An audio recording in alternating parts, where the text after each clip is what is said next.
Good evening and welcome to SVG-TV News for Friday, May 13th, 2016. I am Jennifer Richardson with the details. Shrugging off criticism about his leadership, President of the opposition New Democratic Party, Arnim Eustace, says he is not fazed by critics. Recently, founder of the NDP Sir James Mitchell called on the NDP leader to step aside after leading the party to a fourth defeat at the polls in 2015 to the ruling Unity Labour Party. And earlier this week, former Health Minister under the Sir James Mitchell administration, Burton Williams, also questioned the leadership of the party and says Eustace needs to rescue his legacy or be judged harshly. However, in an interview with SVGTV News outside the courthouse in capital Kingston yesterday, Eustace says many persons have their own agendas which will eventually be revealed. But I expect a lot of statements to be made at this time, you know. I'm not unduly worried by statements. When I feel it necessary to reply, I will reply. You know? But, you know, it's politics. People have their own agenda, and they'll play out their agenda. But Arnim Eustace will remain Arnim Eustace. Vice President of the NDP and Member of the Parliament for Central Kingston, St. Clair Leacock, stated that there is a process in the Executive Caucus for addressing matters of concern to the party and questions statements being made now in relation to Eustace's leadership. Leacock said criticism must be made not to maliciously damage the party, but to improve it. It should be understood that people appreciate that just as Mr. Eustace had challenges taking the party over from Sir James Mitchell, he has an even greater challenge when he wants to transition the party from himself to whomsoever may come. That I know the party must do tactically, strategically, and with great clarity, and also will do to give the new leader enough time to position himself in the next general elections. Statements that falls outside of those kinds of parameters are wholly unhelpful. And I think at this time we need to exercise maturity and patience in the way we proceed to have a proper transition from one leader and out to the other. In the meanwhile, it is best that we demonstrate our loyalty to the sovereign leader of the party, Mr. Eustace, because whomsoever replaces Mr. Eustace, understand this, will not be successful without the blessing of Mr. Eustace. General Secretary of the NDP and a former minister under the Sir James Mitchell administration, Alan Cruikshank, said he prefers not to say much at this time on the statements made by his former colleagues, calling for Eustace's resignation. I haven't heard any comment from Burton Williams, so I can't comment on. I'm at a loss. So. What about Sir James' statements that Arnim Eustace should step aside? Well, I take the same position like Arnim Eustace. I've already spoken on this. He has no comment, and if he has no comment, so am I. With the firm belief that the New Democratic Party, the NDP, will be victorious in relation to the two election petitions before the court, Vice President of the party, Dr. Godwin Friday, says the merit of evidence will prevail. The Northern Grenadines Member of Parliament, who spoke to SVG-TV News yesterday after hearing on the petition case by Justice Brian Cottle, said justice is inevitable. Dr. Friday is of the view that lawyers for the ruling Unity Labour Party, the ULP, and the Electoral Office have been trying to stall and have the matter dismissed, but he expressed confidence they will not succeed. They are trying strenuously to not have the matter heard on its merits, and not have the evidence come to the public. And so the court has set a date for the 27th of this month. We always want to get the matter in court, so we will see what happens at that stage. We have made our positions clear regarding the petitions, that they are meritorious petitions, and once the evidence is there, we are confident that the matters will prevail. But we have to get there, and at every stage of the way, the lawyers for the supervisory election and others have been trying to knock the petitions out on technical grounds so that the evidence doesn't come to a full venting in the court. So we'll proceed on the 27th, and we look forward ultimately to prevailing in the matter. The first annual finance fair by the Chamber of Industry and Commerce came to a close yesterday with the luncheon at the Beachcombers Hotel. The feature address at the event, attended by local business leaders and other stakeholders, was delivered by Budget Director in the Ministry of Finance, Edmund Jackson. In his address, which focused on the local financial sector, particularly the commercial banking sector, Jackson spoke on a number of areas, including risk aversion to productive sector lending. He outlined that as of February 2016, just over $1 billion in private sector credit was issued, an outstanding by the banking sector here, which he says made up of household credit of $820 million and business credit of $230 million. He said what is interesting is that over a one-year period between February 2015 to February 2016, household credit went up by 3.4% or $29 million, while credit to businesses declined by 1.8% or $4.1 million. Now, to be sure, commercial banks have a fiduciary responsibility to their depositors to safeguard their funds and protect the capital base of the bank, because we know what creeping non-performing loans can do to the capital base of a bank. Accordingly, banks must apply proper credit underwriting standards in the scrutiny of proposals that come before them.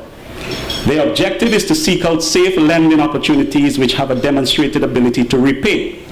Now, this is a point that the small and medium-sized enterprise sector must appreciate fully. So while we are saying on the one hand interest rates have been sticky downwards and the spreads have not been narrowing as fast, there is also an obligation on the part of the business sector to provide banks with quality proposals. A good idea is not enough justification for credit. A good idea supported by a robust and comprehensive viable business plan is required. Stressing the need for entrepreneurs and would-be entrepreneurs to organize themselves to take advantage of support given by lending agencies, Jackson pointed out that what needs to be taken into consideration is that with a business plan, numbers must mean something on paper. So, you can put a forecast down, but how is that forecast, how was it determined? Was it based on any marketing analysis? Have you subjected your numbers to any scenario or sensitivity analysis, and so on and so forth, okay? So it must be robust and it must be comprehensive. It must encompass all of the possible risks attendant on your business idea. Now, this is not always an easy deliverable for many startups or even existing enterprises looking to expand. Most entrepreneurs would need the assistance of business support agencies like the Center for Enterprise Development and possibly others to guide them through the business planning phase of their startup. In many instances too, these business support services are also required in the operational phase of the enterprise. The Budget Director further stated that while it is commendable that commercial banks provide small business banking services and products beyond the usual commercial products that are aimed at facilitating the growth of small-medium enterprises, they are not sufficient to guarantee the emergence of a buoyant small-medium enterprise sector on the proliferation of vibrant culture of entrepreneurship. I think this is what we are all trying to engender here in St. Vincent. We have a large number, an increasing number of educated young people and who have tons of talent, a lot of ideas, and we see a lot of that coming out in the STEM project and in the I-Squared competition hosted by the NTRC. And there are a lot more examples of that. More is required. There are other aspects of the financial sector that must be developed. I refer here to the market-based mechanisms, or in short, capital markets. It is well recognized that debt financing is not always the most suitable for small and micro enterprises. And everyone here who runs a small business knows that, because the risk profile of debt for a business is extremely high. And whether or not you make money, you must pay your debt. Whether or not your business is in an early growth stage where you're still fleshing things out, you must pay your debt. So it is not always the most appropriate financing mechanism.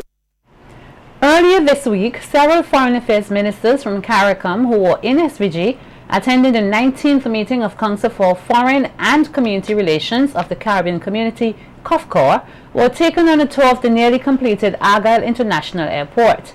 3 of the ministers spoke with the Agency for Public Information and gave their impressions of what they saw. It is a pretty extensive airport. It's quite large. in terms of its facilities. I don't mean in terms of the runway, I mean in terms of the terminal, VIP lounges, the holding areas, the check-in areas. They seem to be pretty spacious, and I would expect that with these types of facilities, you'll be in a position to handle fairly significant size conferences. I also am very pleased as I looked around that there's a plan to have a green airport. The use of solar energy is critical, and I think to have constructed a facility like this using that technology is indeed the way to go. I am looking forward to the opening of the airport and being able to actually traverse the airport. I want to congratulate the Prime Minister and the people of St. Vincent and the Grenadines, and I anticipate that it will make a significant contribution to the economy, the growth of your economy, and to the ability to move in the region and beyond. So I think it's an exciting time for the country, and I congratulate everybody who's involved. We just built an airport in Antigua, Barbuda, and I want to say that this airport is also very, very good. I would say competitive. I also think that it is something that is very challenging for any government, the kind of investment, when you undertake that kind of investment. But at the end of the day, if you don't do that, then in actual fact you're holding back the progress of the country. So it's a very, very important effort, and again the government has to be congratulated. Coming up, Lionfish Derby to be held here tomorrow ahead of the climax of Fisherman's Month activities on Monday. This and other stories when we return with more local news. Don't go away.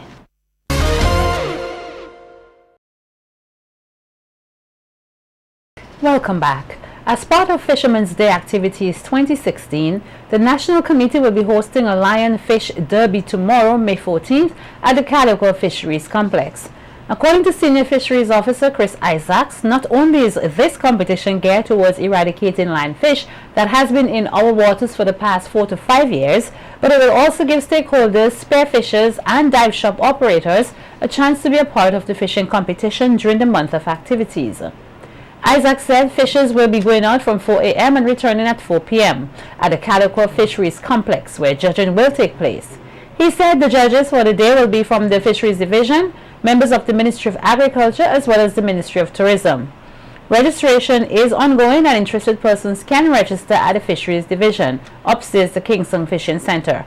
Registration fee is EC $5. There will be a limit to the number of persons on a team.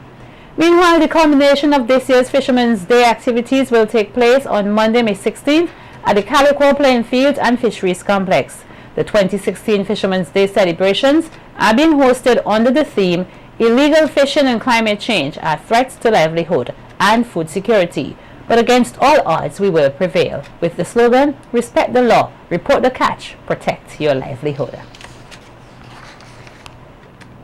The General Employees Cooperative Credit Union, GECO, has been praised for its continued service to Vincentians as a financial institution opened a new branch on the Grenadine island of Canouan.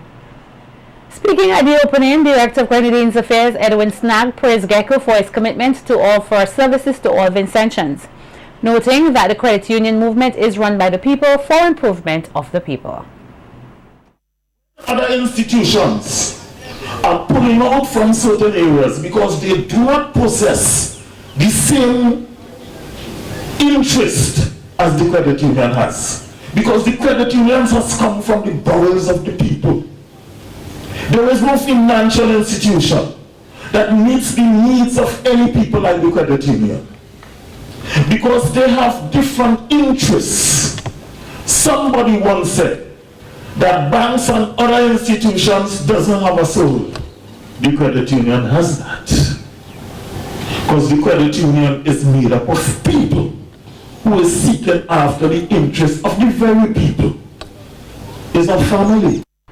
Parliamentary representative of the Southern Grenadines, Terence Oliver, who also commended GECO for its efforts in bringing its services to the people of Canouan, noted that it will create an opportunity for parents to encourage their children to save from an early age.